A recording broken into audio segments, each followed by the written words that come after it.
Hello! Back again. Friday feeling. Feels good.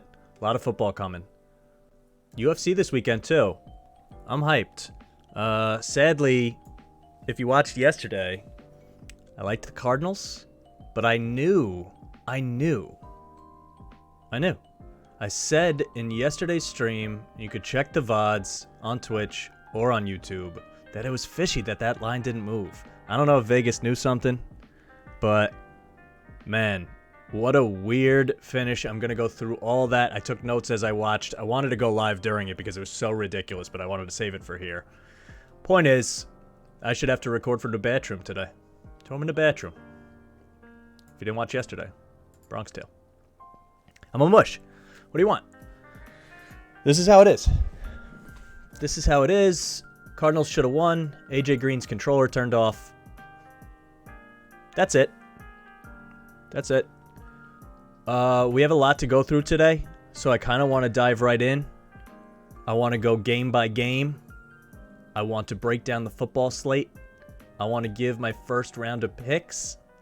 I'm going to give official picks each week. I got to record them somehow. We'll figure that out. I got a lot of stuff to figure out that I want to do with this stream, podcast, YouTube, whatever you want to call it. So we're doing that. Not too many big stories other than that. We're not going to talk baseball really today, although, you know, there will be a lot of weekend stuff to talk baseball on Monday, I guess.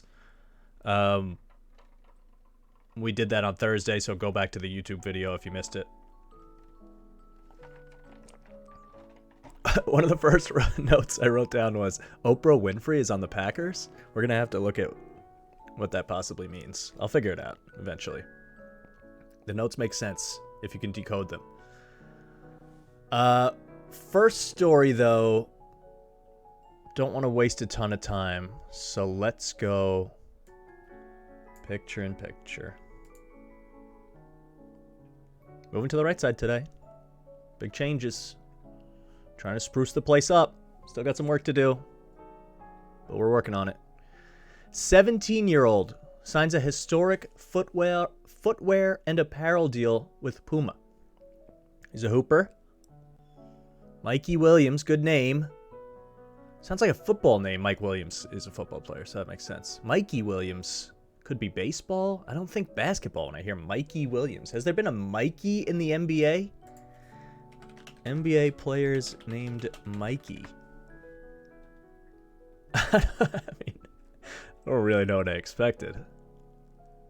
Well, this makes sense that this guy comes up. Sure. Nah. There's no Mikeys in NBA history, I don't think. Maybe he'll be the first. Maybe he will. But I don't know how to feel about this. I'm curious how other people feel about it. 17 years old is fine, right? Because the difference between 17 and 18, for a million reasons, is nothing. It depends entirely on the person. But we're moving towards a place where, like, I've been watching Bronny James, LeBron Jr. play since he was, like, 10. Zaire Wade, too. Like, all these guys, I know those are kids of pro athletes, so it's a little different. But it's not that different. And eventually, are we going to start offering scholarships to 10-year-olds? And if Puma is doing it, like, they are willing to put their eggs in this dude's basket. Does it have highlights of him? Yeah. I mean, who knows? It's high school highlights. Oh, boy. He doesn't look big. Oh, wow. He can jump. The shot looks pure. Oh, he missed it. I mean, okay. The jerseys are sweet. The pink jerseys. I guarantee you that had something to do with him getting the deal because he looks good in that pink jersey. But, no, we're not playing autoplay. We're not doing this game today, ESPN. We're not doing it. I don't know. I mean, it's good, right? This is what we fought for forever. I was always a fan, still am. College players should be paid. It's ridiculous how much money they bring in for their schools and get nothing for it. It's stupid. So finally, we took a step in the right direction, being able to sell the likenesses, being able to do all that kind of stuff. But as we're creeping down in age, it's like, man, now it feels a little creepy and weird. At what point can we, I don't know, Tiger Woods was hitting balls at 3, like, are we signing him? Is everyone just going to get snatched up as fast as possible to varying scale wages. It's all weird. 6'2", combo guard, class of 2023. Which isn't that far away. Like, he'll be in the NBA in 3 years. I get it. 11th ranked best prospect in his high school class. 10 scholarship offers. UConn Huskies? No. Alabama State. The SWAC. Good for him. Historically black school, I think? I could have made that up, but I think so. Kansas. We'll go to Kansas. Texas Southern also in the SWAC, so he's interested in that kind of stuff. Maybe Memphis. Where's he from? He's from North Carolina. That's weird. Who knows? Will he even go to college? Will he even need to go to college by that point? I don't know. It's just a little bizarre. More than 5 million combined Instagram, TikTok, and Twitter followers. That's what they're looking at. That is absolutely what they're looking at. It has to be. And I'm not hating on it. It's just bizarre. His father founded an academy for young athletes. So maybe that has something to do with it. They're trying to, not to disparage what they see in the kid, but they want to have a relationship there with these kids that go through that academy, maybe?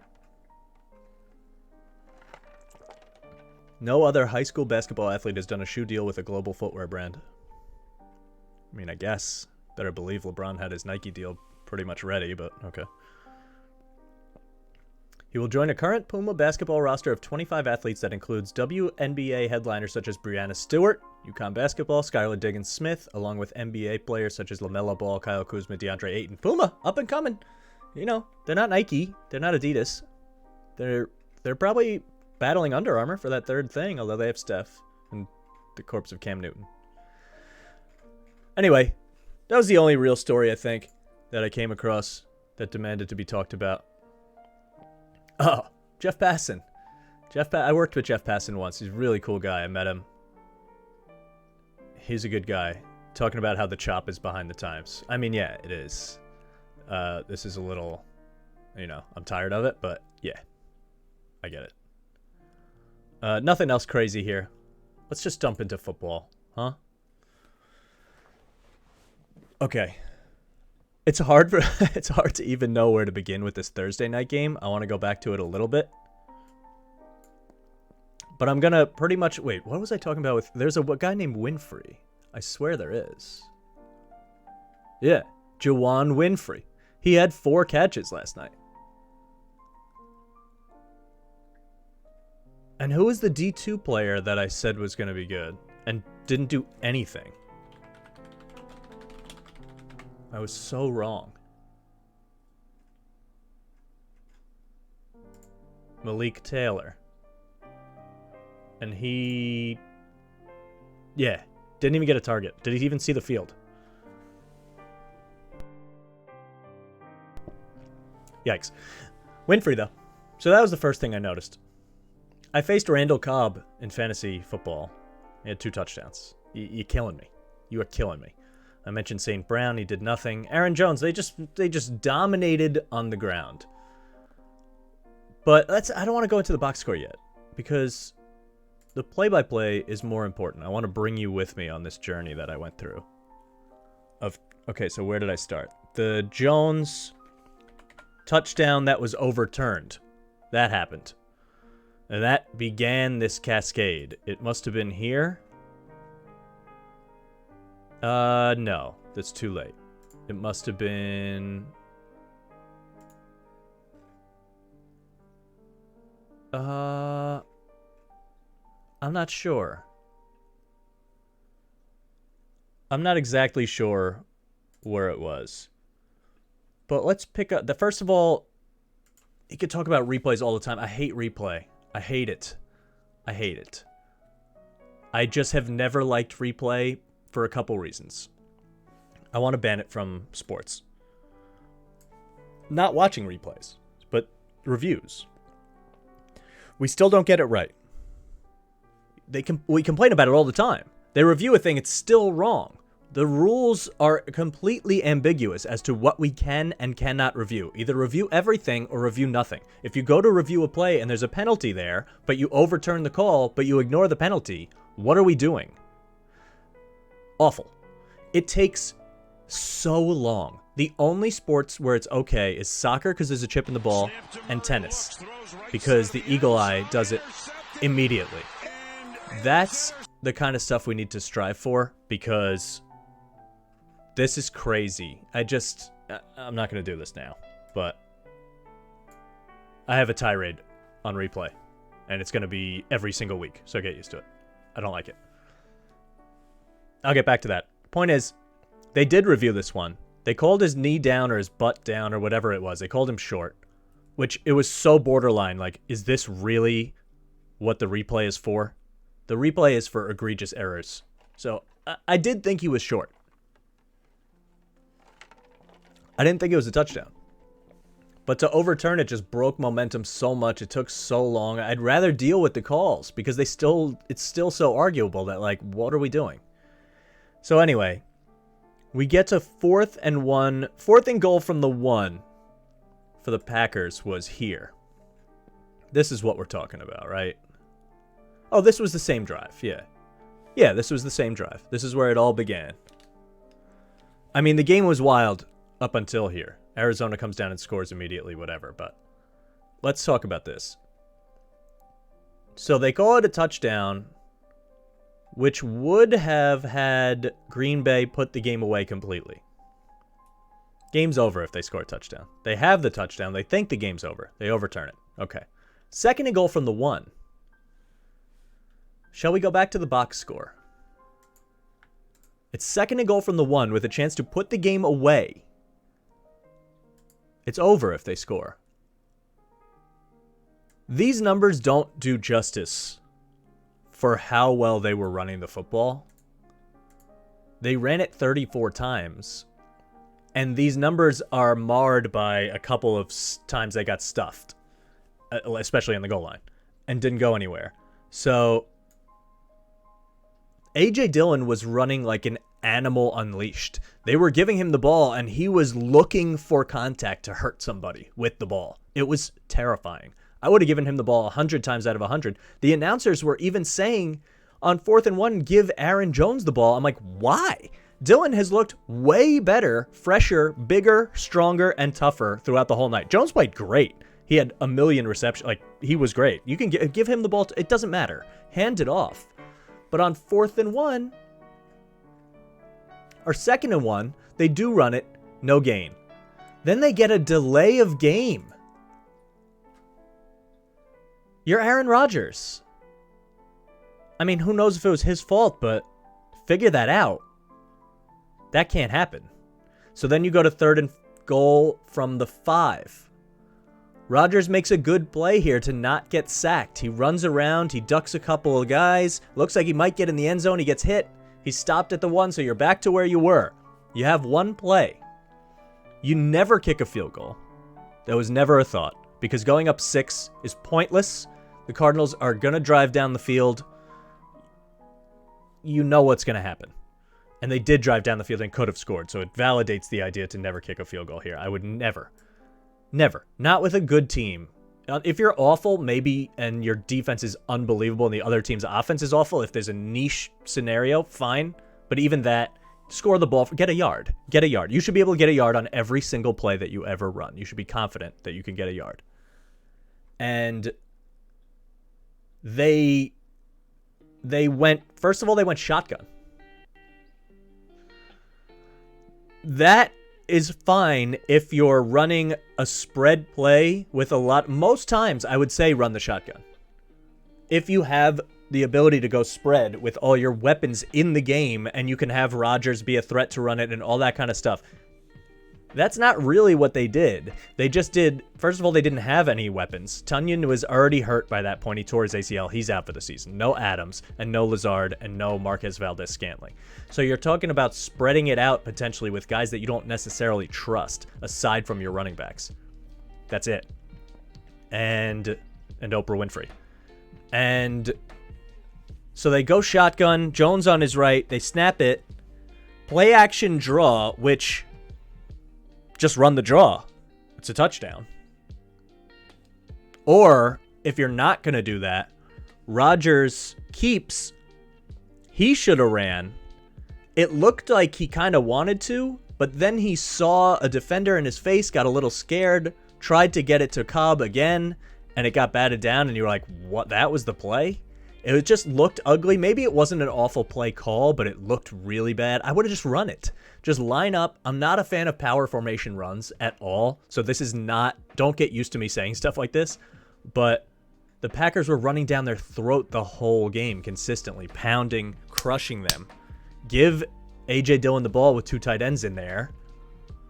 That's it. They lined him up at fullback a couple times and gave him the ball. Like, I liked that because they don't know which way the run's going to go and they don't know who's going to get the ball. You could have had Dillon and Jones in there somehow and run a power formation run and got a yard.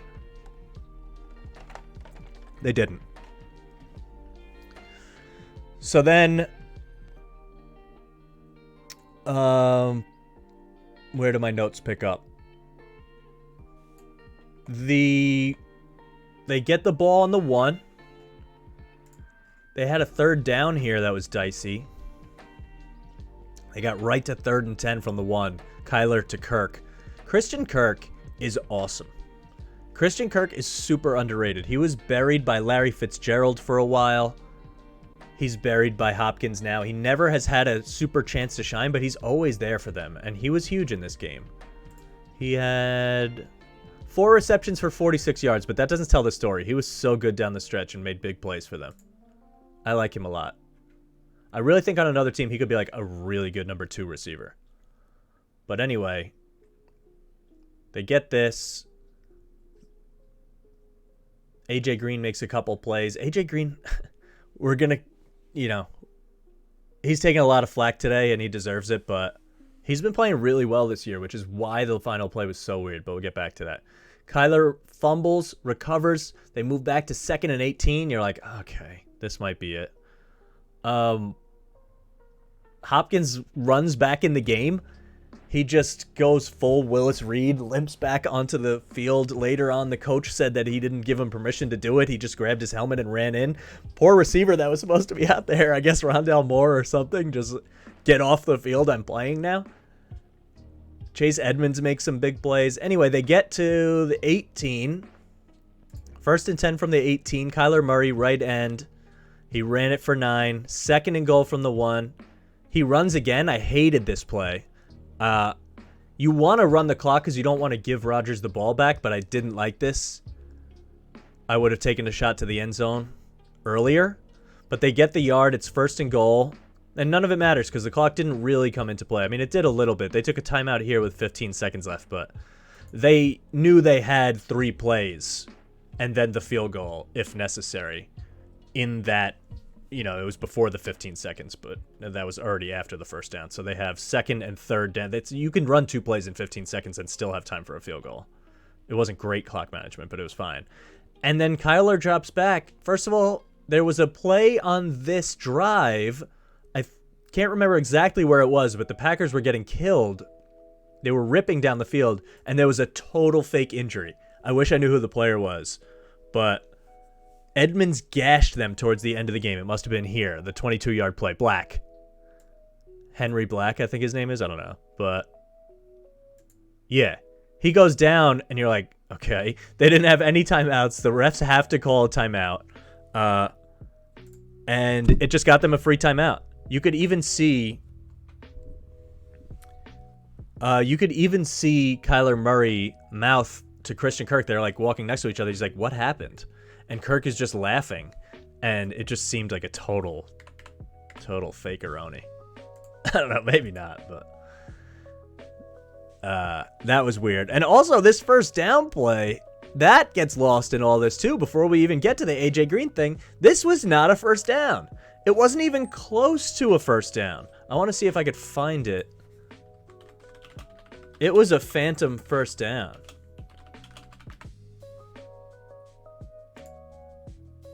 Golf Digest has my back. Shout out to Golf Digest. I want to talk golf on here eventually. I love golf, but it's not the time or the place. I did make a Tiger Woods reference earlier. Profanity. Warren Sharp had it. When Warren Sharp is screaming at the NFL with curse words. I'll show you. He's just short. He's just short of it. The blue line's perfect. And the refs are just like, yeah. No measurement. No anything. And this is the play where he got hurt. Look at that. Look at that. Look at it. Look at it. He's whispering in his lineman's ear. I can't believe they just gave that to me, dude. What is this? The ball's here. And he's just first down. What are you doing? Warren Sharp, I see you, dude. So that's terrible. And people aren't even people aren't talking about that. So they get this free first down. And then they run it on first down here with Chase Edmonds. So I guess maybe they wanted to burn clock because they were scared if they scored and then give Rodgers the ball back, that they would run into that problem. So if that's the thing, then okay. But I don't know. It was a little weird. They ran for 3 yards and then burned timeout with 15 seconds. It should have been 20 seconds. There was just there was a lot of silliness here. Also on this one play, Rondale Moore, he had a big play. It wasn't the 9-yard play, I don't think. Maybe it was. It was somewhere late.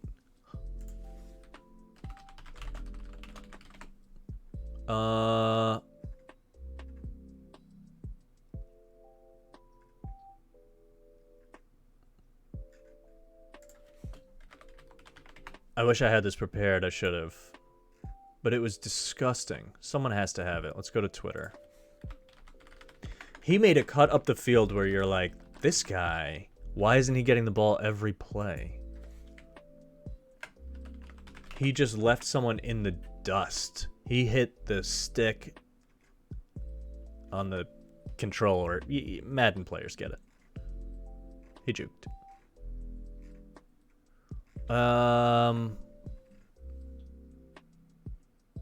Oh, this was another play that was ridiculous. The phantom punt touch. We're not even gonna. We can't. We got too much stuff to cover. I'm doing too much on Thursday Night Football as it is. Whatever. The point is. All right, I'll give it one more shot. Juke. I mean, here's a college highlight. But that was basically the play, actually. It was like a cut up the field. Latest. I don't know. The point is, Rondale Moore is good. I don't know why I have this up here. But yeah, so that's weird. And then what happens? Kyler Murray is hobbled, which we just watched. And he throws a bullet back shoulder throw to AJ Green.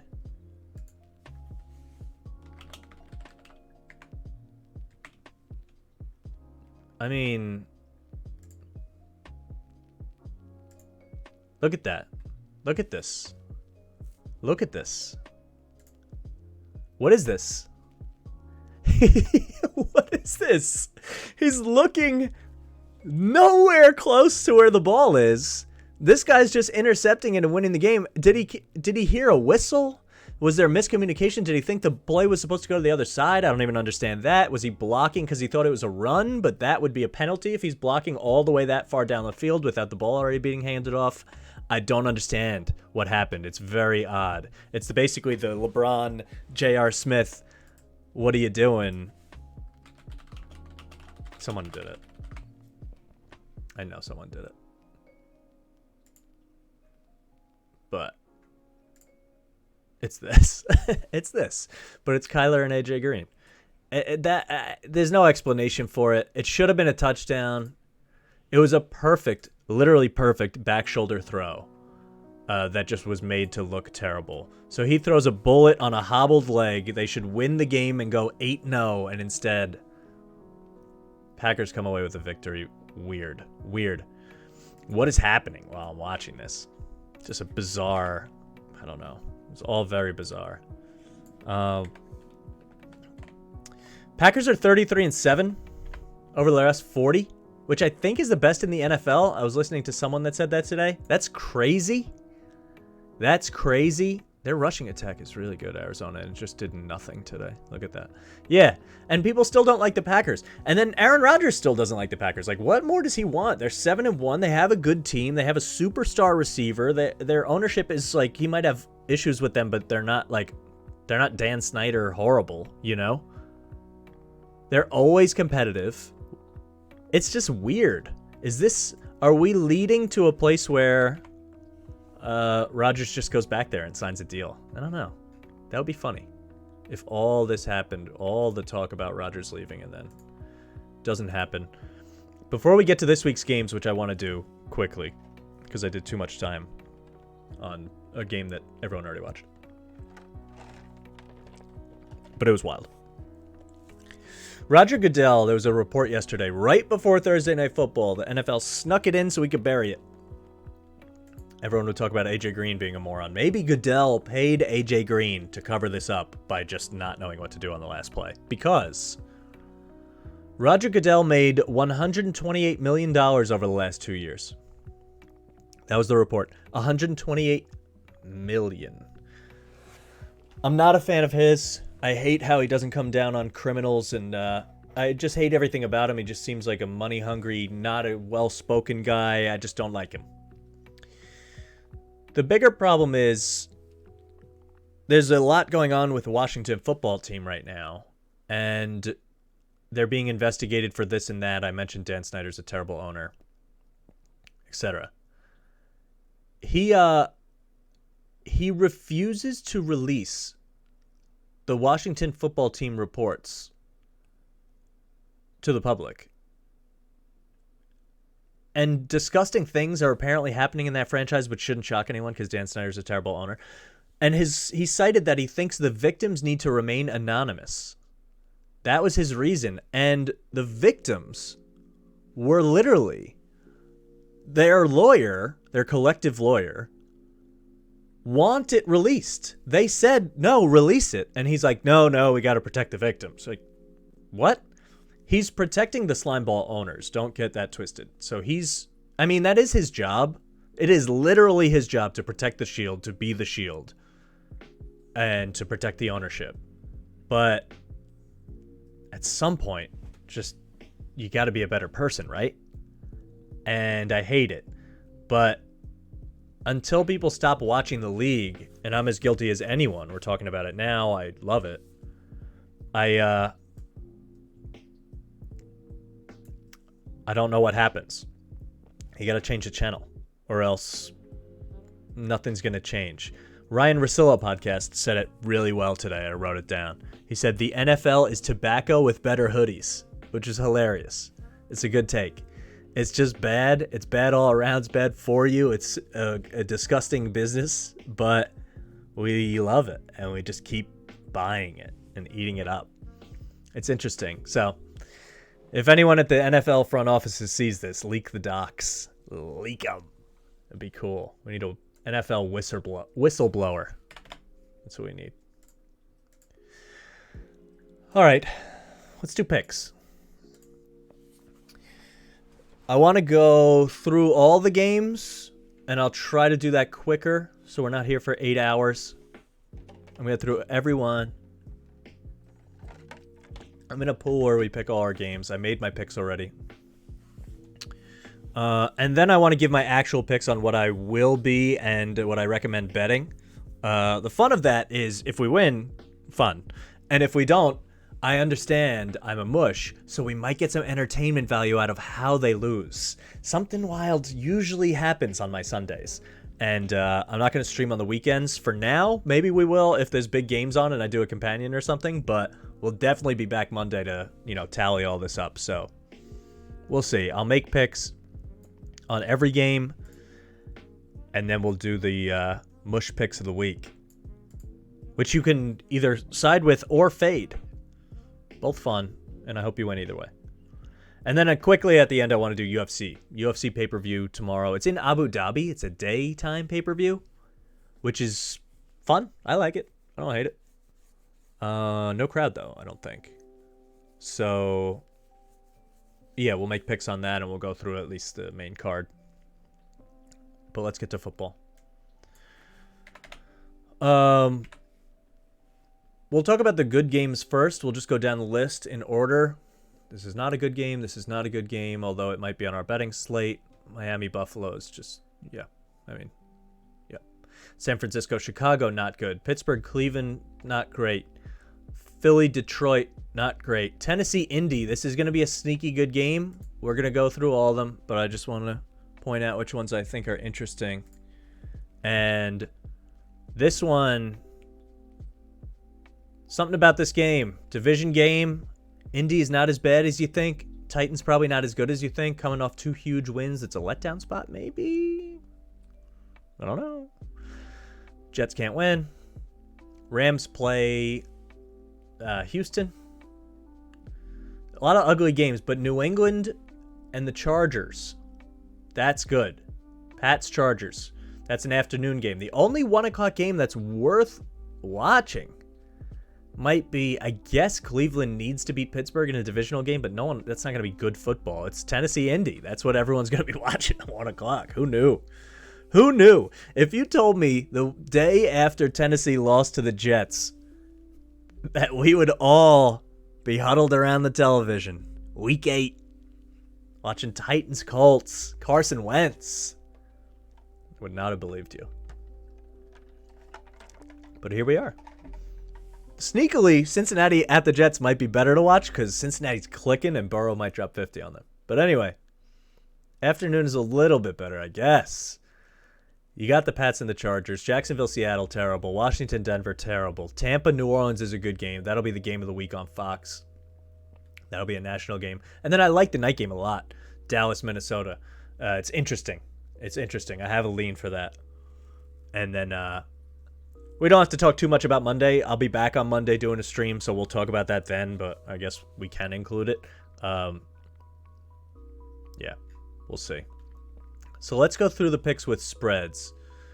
Now, I'm opening this, which is my actual picks, just so I can remember who I have.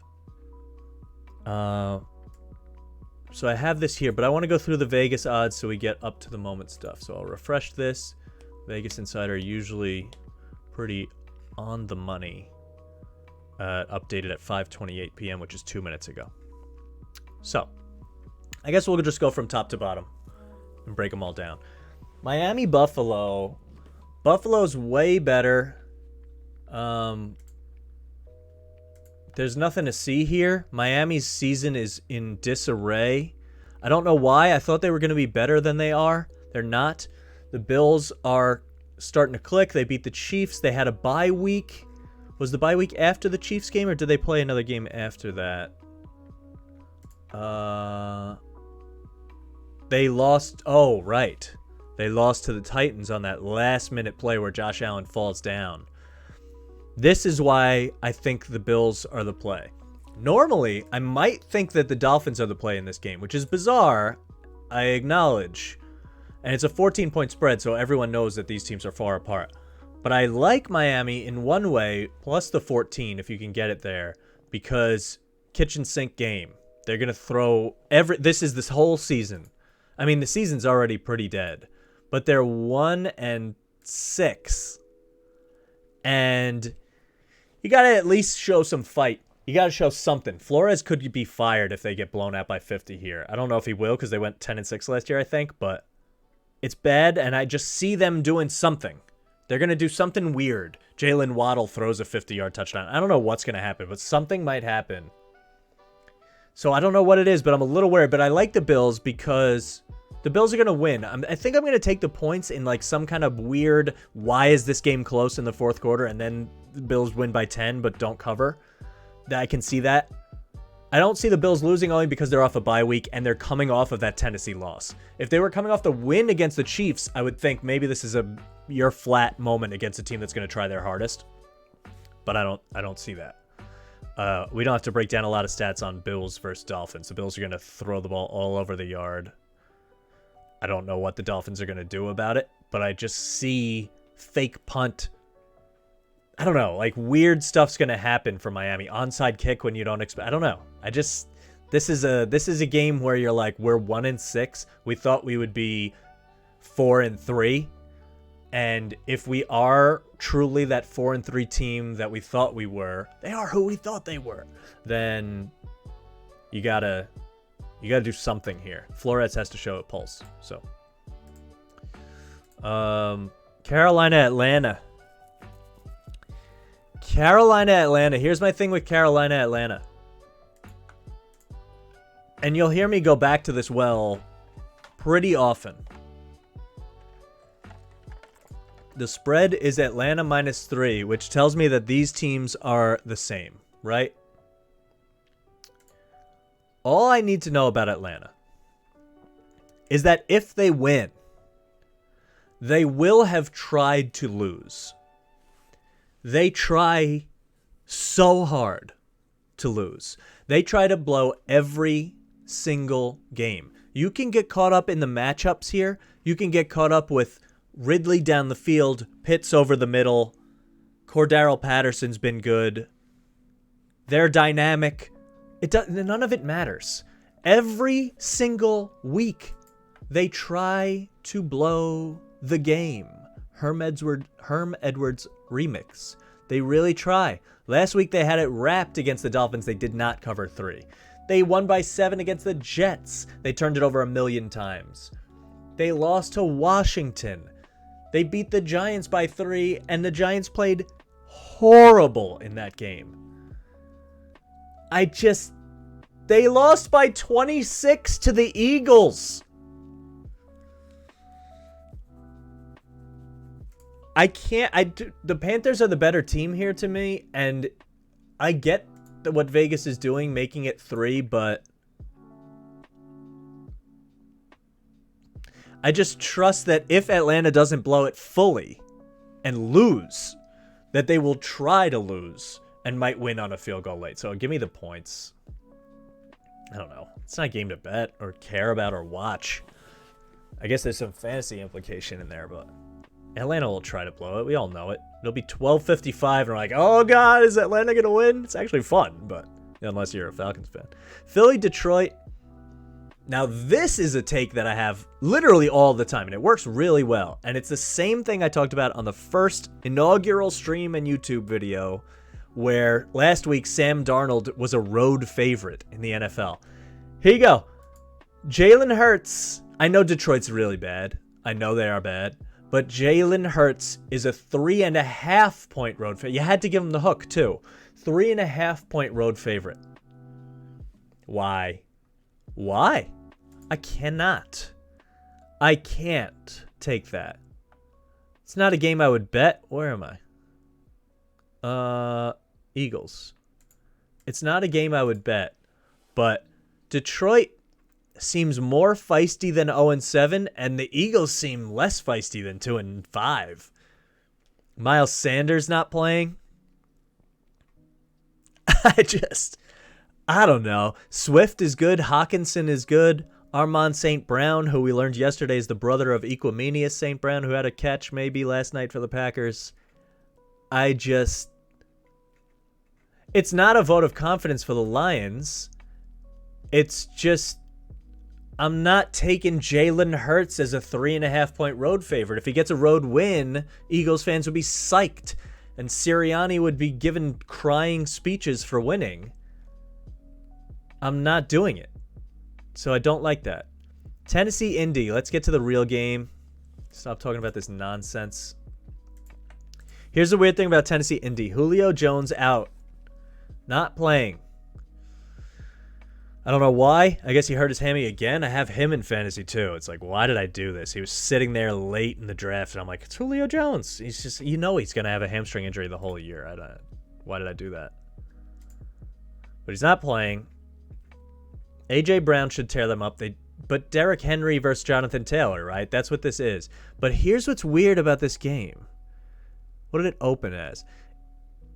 Did it really? It opened at 2.5. But I think, and this doesn't follow it, and I don't know exactly where to go, and I don't want to waste time. But I think it went the other way. It opened at 2.5 and then went the other way. Where are we? It's actually here. Yeah.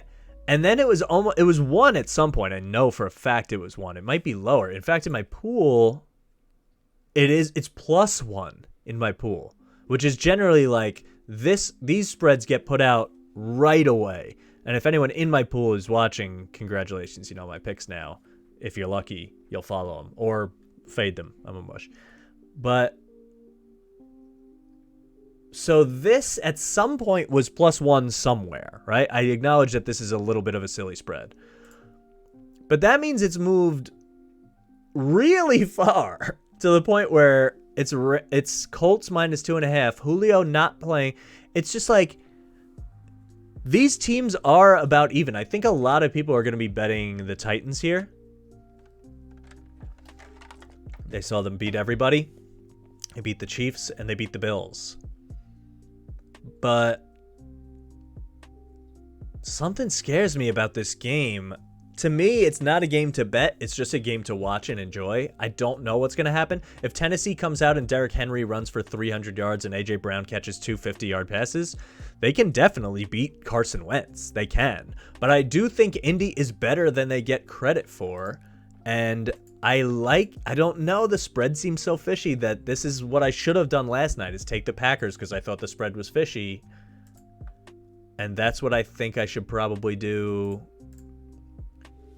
here. I watched the Colts dismantle the Niners, who I don't think are very good, but they dismantled them and it was in the rain. They beat the Texans by 28, which is what a good team should do. They lost to the Ravens in a game that they were up a lot. I was in Texas at a Topgolf watching this game, but I know they were up a lot. And yeah, they were up 22-9. So if they beat the Ravens, you're like, this is a little bit of a different season. Wentz is healthy enough. Jonathan Taylor runs it down everyone's throat. So this could be a time of possession game. This game could move really fast. Like it might be over by 3:30. Because Derrick Henry and Jonathan Taylor just run down everyone's throat. I don't know. I'm taking the Colts because I think the spread is weird. I think they're at home and they need the game more than Tennessee. I can see this being a letdown game for the Titans. Their defense is really bad. Let's not forget that the Titans lost to the Jets. I know they didn't have their receivers, but they lost to the New York Football Jets, who's quarterbacked by Mike White. We'll get to that next. I think Tennessee has the biggest future out of these two teams. They can be a playoff team. They can win their division. So can the Colts. But this just feels like, I don't know. I'm starting Carson Wentz in one of my fantasy leagues because I have Russell Wilson. Then I picked up Derek Carr as a backup who's on a bye. So I'm down to my third string and it's Wentz. And I'm like, Tennessee's defense is not good. I know they held the Chiefs to 3, but that made no sense. Everyone acknowledged that it made no sense. So this is a prove it game to me. If Tennessee can win, I can see how they would win. I'm not saying the Colts are world beaters. I just think it's weird. It's just like everyone's going to be thinking that it seems too obvious and it's a Colts home game. And they're favored, and I like Jonathan Taylor. I don't know. I'm going to go with the Colts. I wouldn't bet it, but I just feel like something's weird there. Not the heaviest hitting analysis you've ever heard, maybe. Rams, Houston. I mean, look, is Tyrod Taylor playing? No.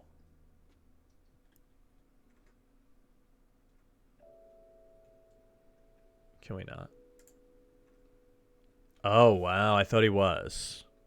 And if this is the case, I will be changing this pick because I took Houston. But if it's Davis Mills, I'm not interested. I don't think they might not score the football. He's really bad.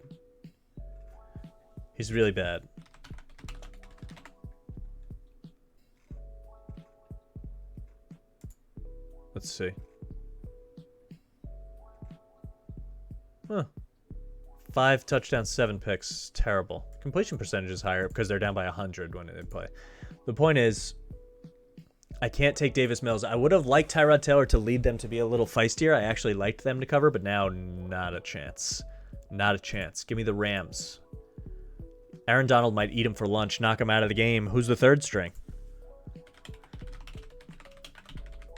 There's a mush pick for you. It's not Deshaun Watson, I'll tell you that. Do they have one? Jeff Driscoll. Jeff Driscoll. Gator legend. Chop, chop. Chomp. Chomp, chomp. A Super Mario hero. Well, not a hero, but he's a cool guy. The point is, Aaron Donald's going to kill, what's his name? Davis Mills? I mean, what are we thinking about? I don't care. I don't want to have Houston. I just don't want to have Houston and then the Rams come out on the first drive and Cooper Kupp catches an 80-yard touchdown, and I just don't want to think about it. So if Tyrod Taylor was there, I would have picked them, but no. Won't do it. Jets football. New York Jets football. Mike White starting at quarterback means you don't take the Jets. That's the end of the story. You don't take the Jets the rest of the year, if I'm being honest, unless you get Wilson back healthy. Corey Davis is healthy. He's also not playing. CJ Mosley might not play. They're going to get blown to bits. To bits. I will admit that this seems so easy, it's ridiculous, but you have Cincinnati as a 10.5-point favorite, which means at home they would be around 16.5. They should be mush. I could mush this for sure, and I would be happy to if the Jets were to win a football game against the Bengals. But the Bengals look so good. They blew out the Ravens last week. They're really good on both offense and defense. Burrow is awesome. He's awesome. He leads that team. They believe in him. Zach Taylor, young coach, getting them all together. Look at these stats. He has a lot of interceptions because the offensive line is bad, but he's got 17 TDs, 2K yards. He's completing 69%. Nice. He's so good. He has all the weapons in the world. Jamar Chase will score 3 times maybe. The Jets have no corners to deal with anyone. I don't even understand. This should be, if it were in Cincinnati, I mean, I guess this isn't a 20-point spread because the only 20-point spreads go to Arizona last week when they're undefeated. And I guess the Jets are a little more feisty than the Texans, defensively at least. But Mike White isn't going to score. Cincinnati's defense is really good. It's really good. Football Outsiders has DVOA up for free, but only the top 5 teams. But the Jets are dead last. It doesn't give you the numbers, and I'll pay for it one day when I get all you guys to sub. But the Jets are last, and the Bengals are here. They're top 10. 6, 7, 8, 9th. This just, I mean, the Bengals are trending in the right direction. Jets are trending in the wrong direction. Do anything you can to bet the Bengals. It doesn't matter. 10.5, it doesn't matter. If I could get it at 8, I would. If I get it at 7, I would. But I'll take it at 10. I don't love the half. I'll take it at 10. It doesn't. This game, they could score 50, and the Jets might not score. It's awful. I mean, what are we talking about? That's going to be one of the mush picks of the week.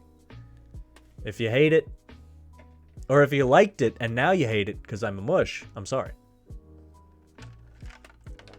We'll get back to it. Pittsburgh Cleveland. This is a weird game. Pittsburgh's not good at all. They're not good at all. Cleveland has a backup quarterback, but I think Case Keenum might be better than an injured Baker Mayfield. In which case, is it so bad? Big Ben is not as good as a healthy Case Keenum. I'll say that right now. If this is the mush spot, someone clip it and whatever. But Big Ben is not as good as a healthy Case Keenum. He's not. Beckham questionable.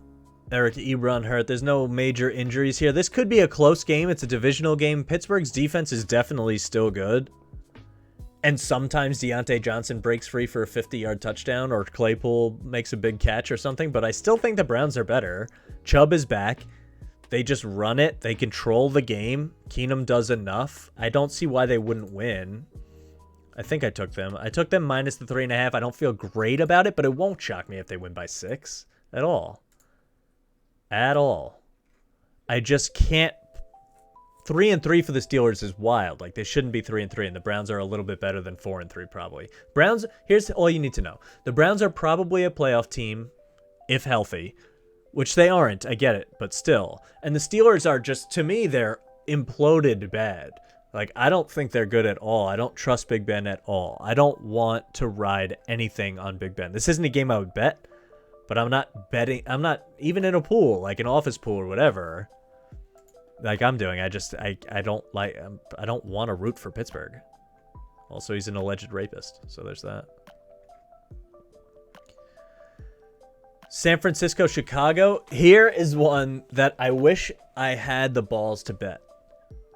And I'm thinking about it. It's not Sunday. We might get there. Why? Why is San Francisco a 4-point favorite on the road against a team that I'm honestly not wildly convinced that they are better than the Bears? The Bears crushed the Raiders. The Bears have some okay wins. They're ugly. Their defense isn't terrible though. They beat the Bengals. That's good.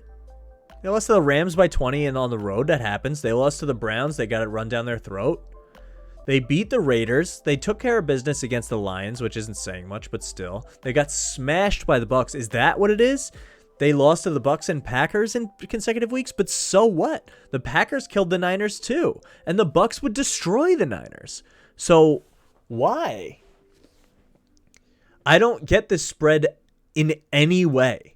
I know the Niners are better than they looked last week. And Deebo Samuel, I love. He's one of the best receivers in the league, if you ask me. Another one of my fantasy mainstays. WrestleMania 7, going for a ship. But why are they 4-point favorites on the road? You're telling me that this spread would be 10 if it's in San Francisco? 10? I think these teams might be dead even. If it was in San Francisco, I might give them 4. Now you're giving them 4 on the road? Maybe I'm just disparaging Jimmy G, but I don't believe in him at all. He's looked bad. I said it on Monday on stream, I think, that we might have seen the end of his era. I just don't see this. I don't see it. This one's fishy to me. It's not even fishy. It's just so wrong. Like it's like, to me, it's like 4 or 5 points wrong. I'll take Chicago. I know they don't play well, but I just don't trust the Niners right now. If they prove me wrong, God bless them. I like their team. Kittle's not playing. I don't know. What have we seen from San Francisco that does anything? Their secondary's terrible. If there's ever a get-right game for Justin Fields, isn't it this one? Like, what is this? The Niners are banged up. Kinlaw's hurt. Tart's out. D Ford doubtful. I mean, Khalil Mack's not playing for the Bears, but I think Akeem Hicks is. I think they said he was going to play. And honestly, it's just a bet against the Niners defense. Like, I don't think they're going to necessarily stuff everyone and shut them down. I don't know. Khalil Herbert or whatever that guy's name is has been good for the Bears. The Bears could win this game. Give me Bears money line maybe. We'll get to the picks in a minute. On to the afternoon slate. Jacksonville, Seattle. I'm going to save some time here. This game is horrible, and anyone who bets it is a psychopath. But you don't bet Geno Smith. That's the rule. You don't bet Geno Smith. You don't bet Geno Smith. You don't bet Geno Smith. Jacksonville plus 3.5. Give me that. Give me Jacksonville whatever. I mean, Seattle should win, but they're also the worst defense in the league. That they're truly terrible without Russ slinging it downfield to their receivers. But I won't mush him, dude. I won't mush him. I won't. This one I'm actually so confident in. I'm not going to bet on Jacksonville because they're terrible and Urban Meyer is a dumpster fire, but I'm not betting on Geno Smith. I mean, anyone who does is just, you're asking for it. It's going to be a close game. Seattle will have a chance. They'll be up. They might be down one, whatever it is, even if they're up one. It's going to be close. You're going to have a chance to win or lose at the end, and Geno Smith will turn it over. It's the same thing every week. It's been 2 weeks in a row. If Jacksonville's ever going to win a game, I mean, don't bet that game. It's a horrible football game. Anything could happen. But in a pool, I'll fade Geno and give me points. Great. The teaser lock? We'll get there. We'll get there, Shakes. We'll get there. I don't know if I did any teasers this week. Did I? I have them written down here. Yeah, there's a 7-point tease in there. There is. There is. Just you wait. Just you wait. Where are we? New England and the Chargers is a good game. I like that. This spread's too big for me. These teams are roughly... They're not even, maybe. I guess the spread is fine. But I do think the Chargers are off a bye, which helps. But New England is feisty. And it's just a Chargers thing to have this game come down to a field goal at the end. I don't think Herbert's going to shred Belichick's defense. They've looked fine. They've gotten better every week. The big problem is the Chargers are one of the worst run defenses in the NFL. I don't need to look up the stats. I know it. I've watched it. It's the same reason they got smashed by the Ravens. They have no run defense. And New England started the year looking like they couldn't run the ball at all. And now they're running it really well. And so I think that alone will keep them in the game. I love New England plus the points. But I think the Chargers can win this game. If Herbert, this is a good prove-it game for Herbert. And I believe in him. I think they'll win, but New England 5 is way too many. It started at 5.5. It's down to 4 in some spots, but it's too many. I'll take the points with New England. Washington, Denver's a terrible, terrible football game. Who did I take in this? I don't even know. Who cares? I mean, I took Denver -3. Okay. Yeah. Oh, because Jerry Jeudy's back. That's why. So, yeah, give me Denver. I think they can score, and I don't think Washington can, but awful football game. Tampa Bay, New Orleans. This spread is stupid. It's stupid. It's stupid. I hate Tom Brady. If you know me at all, I hate Tom Brady. I'm not a fan of him. He's ruined my life forever. He open mouth kisses his son. But why is he only -4 against the Saints? This team is elite, Super Bowl contender, favorite. The Saints struggled to beat Geno Smith last week. This is just begging, unless I'm being trapped. I think New Orleans beat Tampa last year. I think they did beat them last year. They played in the preseason. Oh, they played in the playoffs in the Superdome, right. Right. But they did. Oh, yeah, right. 38-3 they lost at home. The Bucs got smashed by the Saints. It wasn't Jameis. And then they lost again. They lost twice in the regular season. Week 1 and late in the season, week 9, and then won in the Superdome in the playoffs, so it didn't matter. But that's even more reason for me to think.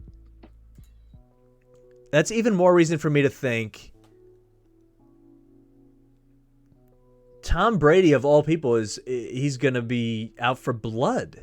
He's going to want to kill the Saints. After that whole thing last year, they lose to him twice and then they beat him. He's going to want to show, no. This is for me. He wants to win the MVP. His stats are insane. He's going for a 5,000-yard, 50-touchdown season, I think. I'm pretty sure my Google said Tom Brady open mouth kiss kids there, maybe. On brand.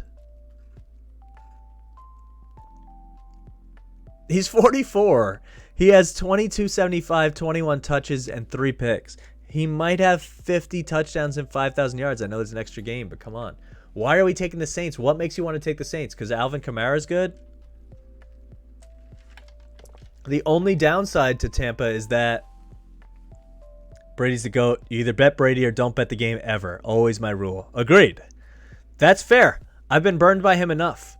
I very rarely go against them. Their secondary is super terrible, but New Orleans doesn't have any receivers. So what does it matter?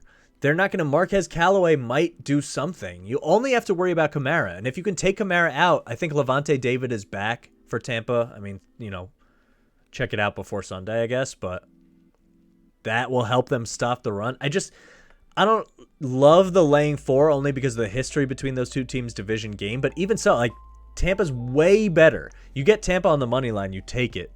And that's a teaser for a minute. Shakes wants the teaser. You might see him. You might see Tampa in that one. Tampa. Kills me to say that. Disgusting. Almost just threw up. Dallas, Minnesota is the night game. Here's the thing. This is a weird one. I acknowledge it. I generally don't bet the night game at all. I have to pick it in my pool. But I leave that as my catch-up game or my, if you have some profits, maybe you have some fun on the night game. Couple things that I do and don't like about this. I took Dallas in my pool, and I'm undecided elsewhere. I think Dallas is better. They are a better football team. Minnesota's flawed. Dak is better than Kirk Cousins. Their supporting cast is comparable because you have Cook versus Zeke, although I like the backup Pollard in Dallas more than Madison, but they're both good. You have good receivers everywhere with Cooper, CeeDee Lamb, Jefferson, Thielen. This could be a shootout. Both defenses are a little feisty. Dallas defense has been wild because Diggs gets a pick every game, but how long can that last? This is just an interesting game. You can make the argument that these two teams are similar enough that it should be a 3-point spread. But I think everyone would acknowledge that if you're asking who has a better chance to win the Super Bowl, it's Dallas. It's not Minnesota. I don't trust Kirk Cousins nearly as much as I trust Dak, which I don't even love Dak, and I hate the Cowboys. So, give me a Dallas money line, but I'm only doing that because I like the odds, and if you can give me a 7-point tease on Dallas, maybe we talk about something in a minute. We'll talk about it. Monday night is Giants, Kansas City. We'll talk about that more on Monday during the day. I mean, who knows what to think of this, but if Kansas City can't smash the Giants at home, it's a real problem. But we said that last week against the Titans, and they rolled over. So at this point, I don't know if I can take the Chiefs -10 against anyone. I just haven't seen it, and if I'm wrong, great. And I went into the season betting the Chiefs every which way. I have them to win the Super Bowl. I still have them to win the Super Bowl. I don't necessarily believe in it anymore, but I have it. Their defense is terrible, but it wouldn't shock me if they turn it on at some point. They just slept walked through half the season. I don't know if that's a word. It wouldn't shock me. You got to beat Danny Dimes, but the Giants have been frisky, and for now, I'm taking the points. But we'll talk about that more on Monday's stream. The picks. The picks are as follows. Here we go.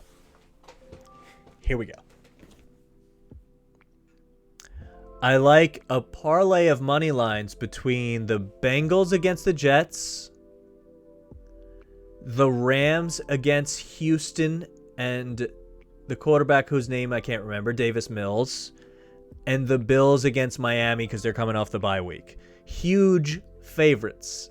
I know how scary that is. 14-point favorite, 14-point favorite, 10.5-point favorite. But if you parlay the money lines together, it's -200. And that just feels like absolutely free money. You might sleepwalk through that money. Who cares about the -200? It seems so simple. So give me that. You want to go in a different direction. I'm taking the Bengals again. And the Bengals are in everything because the Jets are a bad football team. I love the Jets. They're a bad football team. You want to take the Bengals and the Bucks money lines. So the Bucks to win in New Orleans. We talked about that. And the Bengals to win both on the road, but both against bad teams that they're much better than. You parlay those money lines, it's -145. I like that. You want a 7-point teaser. I have 4 teams in this one, but I believe in it. It's still the Bengals. You get them down to 3.5. You get them down to 3.5. You take the Patriots plus the points. So you get them at 11.5 on a 7-point tease because the spread is mostly 4.5. I love that. That's going to be a close game. I don't think they get blown out. I can't imagine it. You get the Bucks plus 2.5. Even if they lose, you get the plus 2.5. So if it's a field goal ending, unless the game is tied, you can still win it. And I think they win that game going away. And give me the Cowboys on the road plus 10. I just see that being a one-possession game. Minnesota might win. Even if they win by 7, you're fine. I think Dak will have the ball to win that game. So there we go. Those are the three. Those are all the picks, basically. Also, take the Bengals any way you can. Take the Bengals minus the 10. If you can get them down to 8, you take that. But take the Bengals. You're sweating out the Jets? Don't. Just take the easy money. But my real 3 that I like are Bengals, Rams, Bills money line, Bengals, Bucks money line, and then the 7-point teaser with the Bengals, Patriots, Bucks, and Cowboys. If you want to get fun and do some underdog sprinkling, I like the Panthers. Give me the 3. I just trust Atlanta to blow it. I would have said tease up the Texans, but we learned that Tyrod Taylor is out, so I'm out on that. Give me the Bears. Bears, last I checked, were plus 175 on the money line. I think they win the game. Give me the Bears. Give me the Jaguars plus 3.5. I'll fade Geno Smith. And then give me the Cowboys plus 135. I like them better on the tees, but I think they might win in Minnesota. So, good luck. Good luck to everyone. Good luck to me. We'll see how it goes on Monday. I am a mush, but I believe in the picks. Let's talk UFC before we jump. Pay-per-view? Pay-per-view, it's in Abu Dhabi, though, so it's daytime. Let me see what time this kicks off. I have it here on my phone somewhere. It is... And the weigh-ins are happening right now, actually. Or the ceremonial stuff, the intros. Press conferences. 10:35 a.m. is the pre-card, right? But the first time we get to matches that I care about are probably around the Amanda Ribas fight, 1:35 p.m. Eastern. That's 10:35 West Coast, and y'all in the middle can figure it out. And then the main event, Glover Teixeira, Jan Blachowicz, is 4:40 p.m. Eastern. So I kind of like these day cards, but they're weird. They don't have a crowd, so you have to worry about that. I only really want to talk about a couple fights here because I know we're going on longer than I expected. Not that it matters, and there's only so much to do. If you want to hear about every fight, go to Fight Night Picks on YouTube. I had Craig Allen, one of the brothers, Craig and Matt, that do that channel, that work on it. They do an awesome job. They put a YouTube video up. It's like 10 minutes long for every fight. They go into the backstory. I don't know half as much as they do. I love the UFC. I'm into it. But those guys are great. So if you want like in-depth background on who these guys have fought, their styles, all that kind of stuff, I'll give you what I can. But those guys are awesome. And I had Craig on my podcast, The Link Podcast, at The Link_podcast on Twitter and Instagram, if you're interested in that, or The Link Podcast on Spotify or Apple or wherever you listen to stuff. And we talked all about the UFC rules, reffing, judges, all that kind of stuff. It was cool. Check it out. But I just want to give my picks and a brief breakdown of how I feel about these guys and girls generally. I want to start from the top, actually, which is a little backwards, but I think it's more fun and interesting. Jan Blachowicz is fighting Glover Teixeira. Glover Teixeira is really old. Let's see if I can do this. EI, yeah. Uh-oh, what's happening now?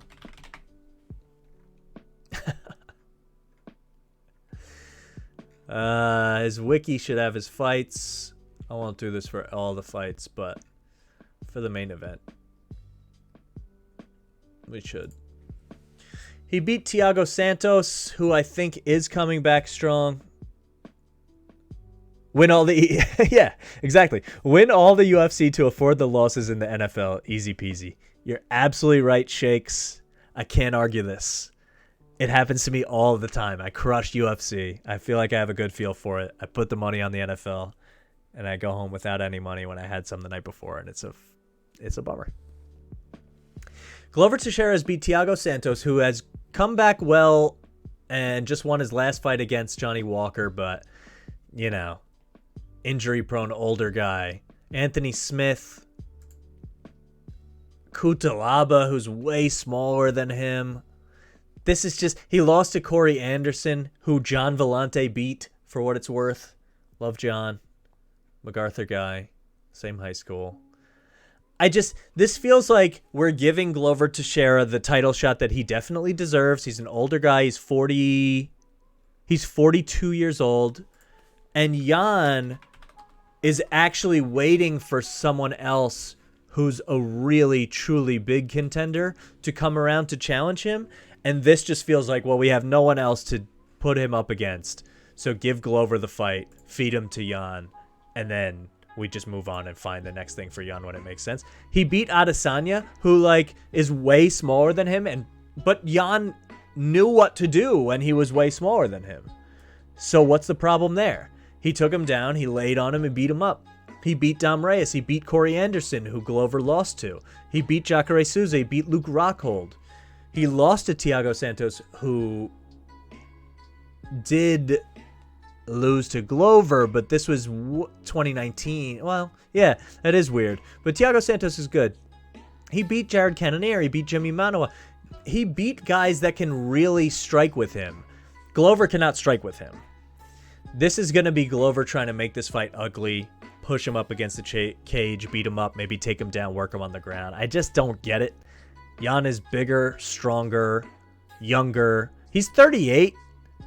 Glover's 42, but Jan just seems more spry than Glover. I love Glover Teixeira. Like, these two guys don't hate each other. It was cool. I saw a video, I can't remember where it was, but I saw a video somewhere on social media where Jan went right up to Glover yesterday, and it was his birthday, I think, and he just gave him a bottle of Polish beer, and they were just like hanging out, and it was all cool. But yeah, I just think Jan deserves to be this much of a favorite. The money coming in on Glover is probably like, I want to root for him and I hope he does well, but also we know he's probably going to get beat up. 5-round fight can't possibly be good for Teixeira. They'll both gas, but Jan's power is scary. I don't know if Teixeira will go up easy. You know, he might win a couple rounds and make this ugly, but if Jan loses the belt to Glover Teixeira at 42, that'd be crazy. So I don't see it. And give me Jan. But I love Glover. I want to talk about Sandhagen Jan. This should have been Peter Yan getting his belt back against Aljamain Sterling. A Long Island guy. I should support Sterling. But also, Sterling fell completely out of the fight altogether. He's always hurt. I don't know if it's necessarily his fault. I'm not saying he should fight hurt. But Jan whooped him and then lost on an illegal knee. It's the only reason he doesn't have the belt. He was killing him. Jan is the champ. That's just a fact. This is for an interim belt. But Corey Sandhagen is kind of nasty. Corey Sandhagen just beat someone really good. Convincingly. TJ Dillashaw. He was an underdog in that fight too. I really like Corey Sandhagen. Beat Frankie Edgar, beat Marlon Moraes, lost to Sterling. He got choked out early, but that was a weird... They were rolling. It was weird. But I just think Peter Yan's a Terminator, man. I think these odds might be better than they should be because Yan lost to Sterling, but he didn't. And he's just scary. He's going to beat Sandhagen up bad on the feet. Bad. Like, really bad. And his wrestling looked pretty good. Like, he got Aldo to the ground and beat him to death. I like Peter Yan. It won't shock me if Sandhagen... I like Sandhagen better than Teixeira at these odds, right? But give me two of the favorites here, which I'm always scared of in the UFC, but Still, this is a fight that, let's move on. Makhachev was supposed to fight Rafael Dos Anjos, but now he's fighting Dan Hooker. I actually like Dan Hooker more than Dos Anjos against Makhachev. These odds are wild. They're not correct. This is nonsense to me. Dan Hooker is coming right off a fight that he dominated. He's feeling confident. He didn't take any damage. He's fine. He hasn't gone home in between the fights, which is a little scary, but they're in Abu Dhabi, so they're all traveling. Makhachev is unbelievable. He really is a title contender. He's really awesome. But Dan Hooker's a live dog against anybody. You're giving me Dan Hooker at plus 500? That is nonsense. That is crazy.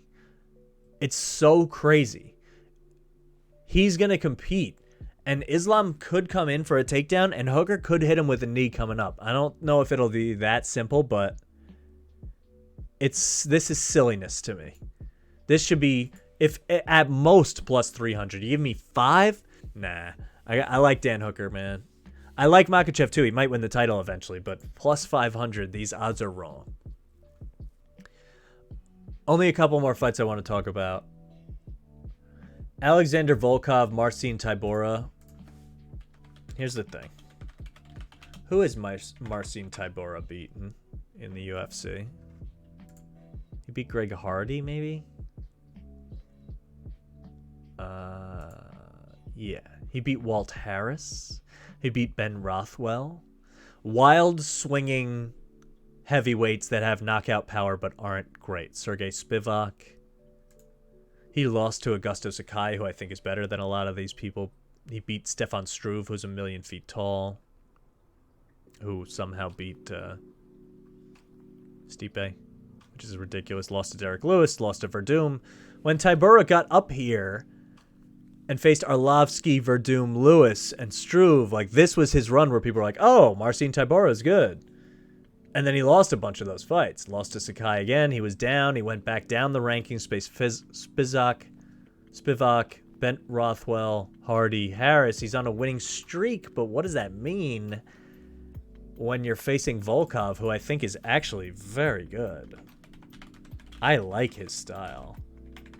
Volkov, to me, is like a poor man's heavyweight wonder boy almost. He has this thing that's going to beat you up a little bit, and it's weird to deal with. He lost to Cyril Gane, but he's like a heavyweight contender. He beat Overeem. He also beat Walt Harris. He also beat Greg Hardy. He lost to Curtis Blades, who's way better than the guys Tybura has been facing, and at least sometimes he takes you down and beats you up. I don't know.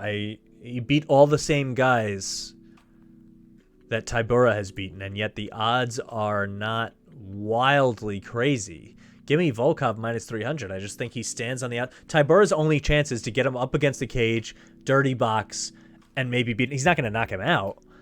Volkov got knocked out by Derek Lewis, but he's not getting knocked out by Marcin Tybura, I don't think. I'd be shocked. So I just think this is a free win. I just think this is Tybura going too high. This is too much. I don't think he can handle Volkov. He is older. Oh no, he's not. He's 33 years old. Yeah. Tybura is way older than that. Wow, I thought Volkov was older. No, Tybura's 35. Yeah, so Volkov's the younger fighter, the better striker. I just don't see this. It feels free. Magomed Ankalaev. Oh, I'm skipping one. Chimaev is getting fed here. This is a fight where they're just giving him a win because he hasn't fought in a while. He got COVID. They need to build him back up. He was talking about fighting in 2 divisions. He was talking about fighting champs, top 10 people. Li Jianliang. The only thing I think of him is Yi Jianliang, who was on the nets and was terrible.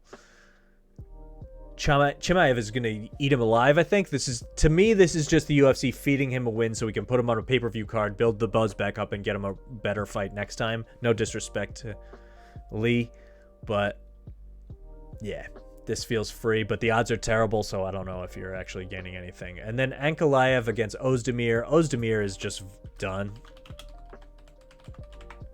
I think.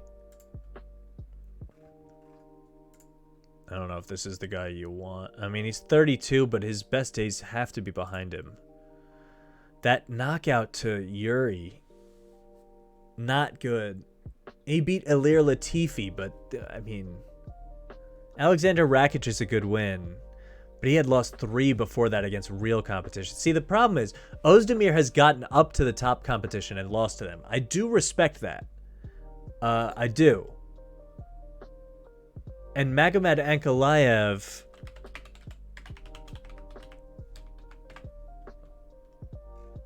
has faced Kutalaba twice. I mean, nowhere near the competition. He lost to Bear Jew Paul Craig. He beat Nikita Krylov. Like, he's really nasty when you watch him. But Ozdemir has faced better competition and lost to them. But at least he's been in there with them. So I get if you like Ozdemir as a dog. But Ankalaev to me looks like a young, hungry monster. This just feels like another Dagestanian fight, right? Same with Khabib. He just mauls you. He's just all over you. Those guys are built different. So give me Ankalaev. My picks for this card, I'm not going to go down the whole rest of the fights. But my picks for this card are probably going to be... My favorite one is give me some combination of this. I haven't totally decided. But give me Jan Blachowicz and parlay that with Chimaev. That feels like a free win, and Jan feels like he's getting fed a guy who just needs a title fight on his resume. You can get those parlayed at minus 190. It's fine. I wouldn't put my whole bankroll on any huge favorites in the UFC, but I think it's fine. If you want a crazier one, this is too many favorites, but it's good odds, and I do think all of them win. You can get Jan Blachowicz, Peter Yan, Ankalaev, Chimaev, and Alexander Volkov. You can get those 5 at plus 300. I'll sprinkle some on that because I think they should all take care of business against guys they're better than. But I'm looking forward to this card during the daytime. No crowd makes it a little interesting. So we'll see. We'll see what happens there. That's mostly all I have. Oh, Bruce Buffer's not going to announce at UFC tomorrow. I think he got COVID. That stinks. He had an Iron Man streak. He hadn't missed, like, any of the pay-per-views since he started there, I think. And now it'll be weird tomorrow to not hear him. I don't know who's doing it. We'll see. It'll be a little bizarre.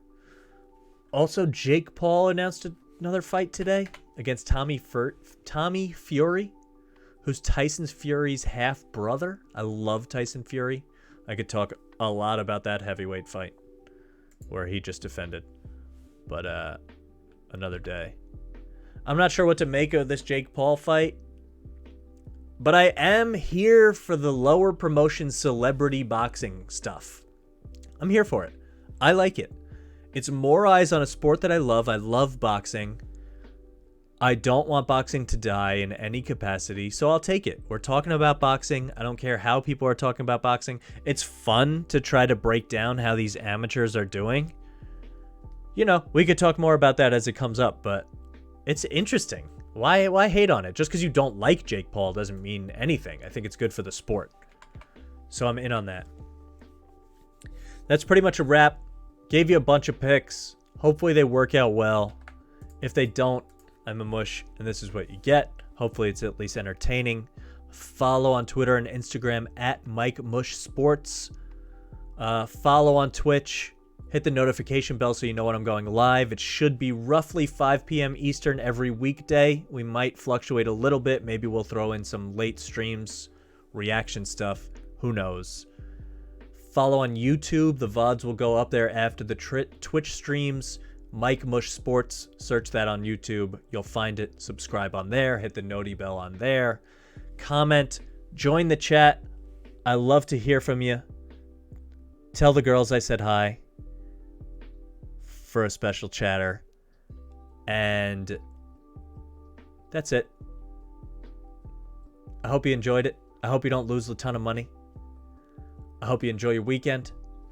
We'll be back on Monday. I'm going to try to get the Discord going by then so we can pull people into the video chat. That would be cool.